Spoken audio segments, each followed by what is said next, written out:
자, 제가 이 현 정권을 보면서요, 이 살만한 사람들을 더 잘 살게 만드는 데 집중하고 있다라는 생각을 지울 수가 없어요. 뭐, 카르텔 척결을 이야기하고요, 온갖 이 사회개혁적인 것을 하는 듯이 이야기하지만은, 그것은 현란한 수사 속에 대중을 적절하게 혼란시키는 데는 성공하고 있을지 몰라도요. 대중들은 솔직히 말하면 정치인보다 더 약삭 빠르고 태세 전환이 더 빠릅니다. 저는 대중이 위대하다, 국민이 훌륭하다 이런 개소리들을 믿지 않습니다. 대중은요 굉장히 비열하고 저열하고 또 약삭 빠릅니다. 그래서 지금 대중들이 적당히 구미에 맞기 때문에 정치적 의사를 표현하고 있지 않지만 어느 시점이 되면 완벽한 배신으로 현 정권에게 등을 돌릴 수 있다는 걸 제가 충고합니다. 현 정권은요, 그 명분을 스스로 만들어가고 있다는 거예요. 현 정권은 돈과 관련되지 않는 한미일 동맹, 북한에 대한 시가 이런 명분에서는 보수의 가치를 치중하는 듯이 합니다. 돈하고 아무 관련이 없지요. 누구도 그 이해관계에 크게 손해보는 사람이 없는 일들이에요. 그래서 보수의 아젠다라고 불리는 것들 중에서 특히 안보니, 외교니 이런 부분에서는 굉장히 보수의 원칙에 충실한 듯 보여요. 이 이벤트도 잘하고 쇼도 잘합니다. 이제 딱 돈에 관련되는 부분에 오면 현 정권은 특별히 기득권에 기울어지는 모습을 확연하게 보여주고 있어요. 가장 결정적인 것이 부동산 가격이 올라갈 수도 있지만은 내려갈 수도 있잖아요. 올라갈 때 문 정권이 수십 개의 부동산 조치를 취했지만 올라가는 걸 못 막았잖아요. 그래서 부동산이 시장에서 투기적인 욕망으로 올라가기 시작할 때 권력이 그걸 막을 수 없다라는 게 확인이 되지 않았습니까?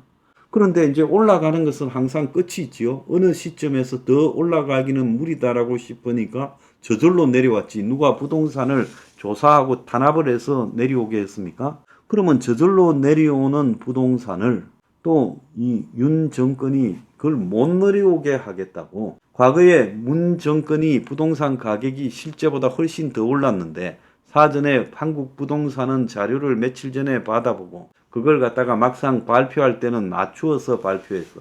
민간에서 오른 부동산 폭등과는 문정권이 느끼는 것이 차이가 있도록 하지 않습니까? 지금은 거꾸로 부동산이 내려가고 있는데 다시 이제 저점에 왔다. 다시 반등하고 있다고 이야기해서 민간은 여전히 부동산이 내려가고 있다는 것과 차이를 만들어내고 있잖아요. 그래서 도대체 문정권과 윤정권이 다른 점이 무엇인가? 한쪽은 부동산이 올라가는데 작게 올라간다 했고 한쪽은 내려가는데 내려감을 멈추어서 다시 반등한다고 말한 것 그 차이 아닙니까? 그리고 부동산이 내려가지 못하도록 떠받쳐서 특례 보금자리론이니 은행에 대출 완화니 DSR 완화 또 부동산 폭락으로 인한 땅통 전세 역전세 맞는다고 1년 한식으로 DSR 완화 등을 해주고 있는 거 아닙니까? 이건 다 누구를 위한 겁니까? 올라갈 게 자유면 내려갈 자유도 있는 거지요.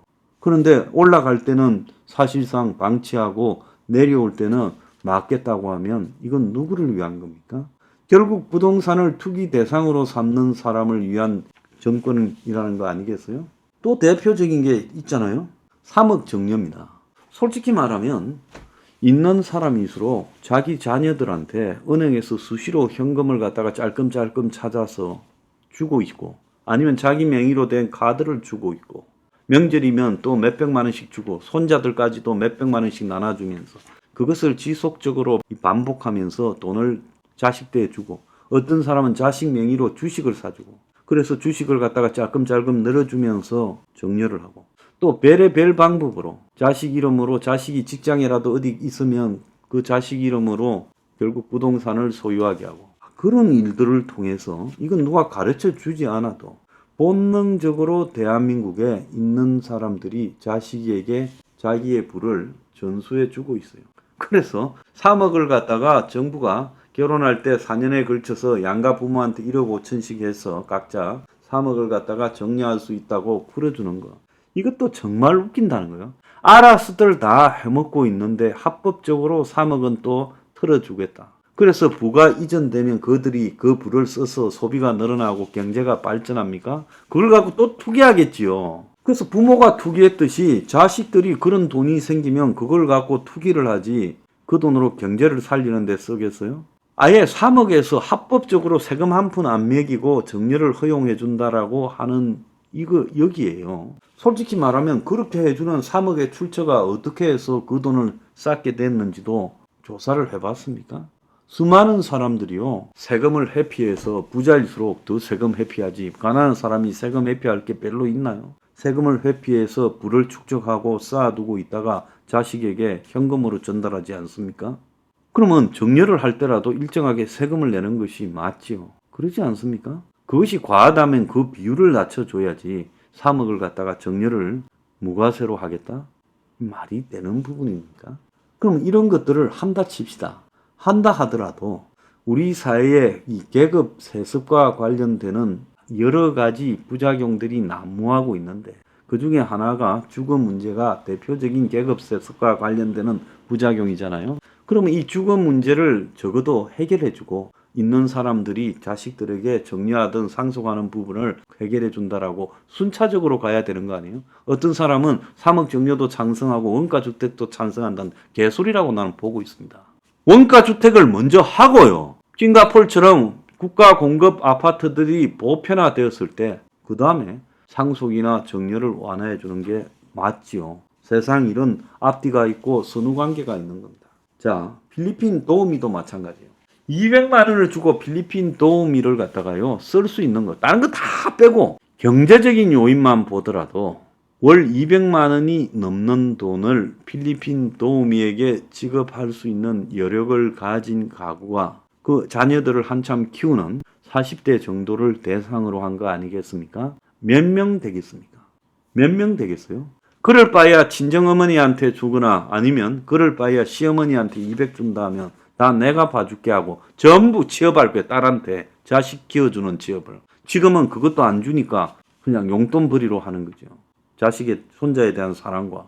자, 그런데 이 필리핀 200만 원 도우미를 갖다가 이렇게 도입하는 정책을 밑도 끝도 없이 뭔 대한민국에 맞벌이 하는 학부모 연합이나 이런 단체에서 아니면 맞벌이 부부 연합이나 이런 단체에서 너무 가사 도우미가 비싸다. 200만 원짜리 필리핀 가사 도우미를 조달해 달라고 요구한 것도 아닌데 정부가 먼저 이렇게 하는 것이 너무 웃기지 않습니까? 400만 원쯤 현재 한국 사람을 쓰면 들어가는데 그걸 200만 원으로 낮춰서 맞벌이 부부의 부담을 들어주겠다. 이게 이 정책의 목표라지 않습니까? 이건 너무 좀 뜬금없고 웃기지 않습니까? 그래서 왜 이렇게 정부는 살만한 사람들을 더 200만 원을 절약해 주기려고. 자, 부부가 현재 400만 원 가사도우미를 채용하고 있을 사람은 그들이 맞벌이 수입이요 한 2천만 원은 넘어야 가능할 겁니다.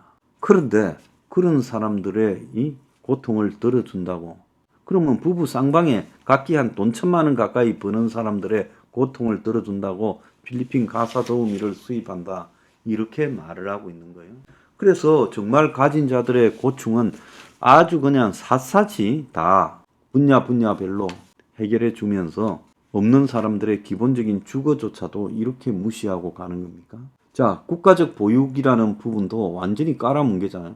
필리핀 200만 원 가사도우미 이전에 공공보육 시스템을 완벽하게 갖추어서 국가가 그야말로 맞벌이하는 부부들이 아주 싼 가격으로 자녀를 안심하고 맡기도록 해줘야 될 거 아니에요. 어차피 한 명 외벌이해서 살 수 없는 세상이라면요.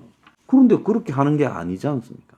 그래서 국가는 왜 존재하는가에 대한 기본적 철학이 상당히 결여되어 있다. 대중 앞에서 제가 대중은 굉장히 변덕스럽다 했지요. 현 정권의 국가 운영 행태는요. 결국 어느 시점에서 대중들이 180도 변심하게 만드는 계기가 될 거다. 저는 그렇게 봅니다.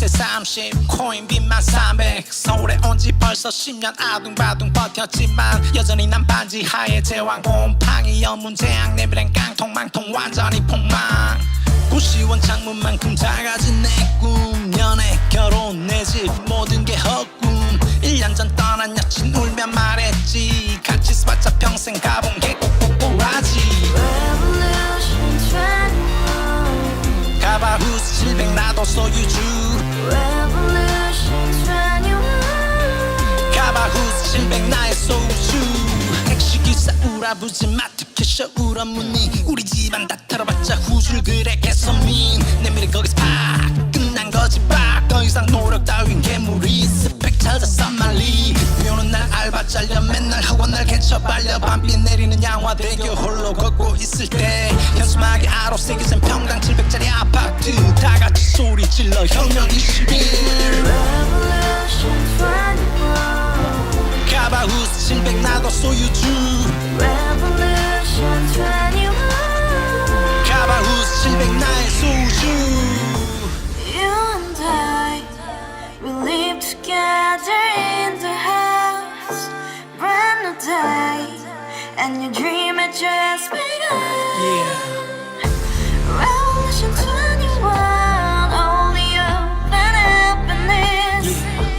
너의 곁에 내가 영원히 Yeah. 지금까지 정치인들 입만 열면 찝찝찝 개소리 멍멍멍 쳤다 하면 뻥 잘난 부모 만나 잘난 학교 나오면 뭐 하나 우동살이 꽉 찬 대가리 깡통 소리 텅텅 저 푸른 조원이의 그림 같은 집을 짓고 평상사천 팔면 뭐해 평생 살 수 없는 집 내 미래 내 꿈 희망 퀸 살아나는 집 우리의 미래 혁명 21 Revolution 21 가바후스 700 나도 소유주 Revolution 21 가바후스 700 나의 소유주 Revolution 21 가바후스 700 너도 소유주 Revolution 21 Yeah 가바후스 700 너의 소유주 Revolution 21 가바후스 700 나도 소유주 Revolution Yeah